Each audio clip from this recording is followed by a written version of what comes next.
building an employee wellbeing strategy from scratch. And I sort of want to know, what foundations do you think I ought to have in place even before I start looking at any technology or wellbeing vendors to help support my objective? What would you say the very first thing that you would do?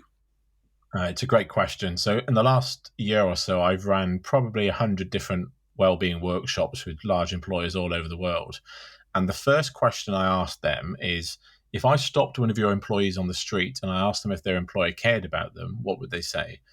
And I think that question can start to get people thinking a little bit about, what do we need to do? Because sometimes I think the answer to that question is more important than the stuff you do. If somebody believes you will be there for them if they really needed it, the stuff you buy and the things you put in place become less important. Sure. But I think you start to get to the point, which is, why are we doing well-being? Why is well-being important to this organization?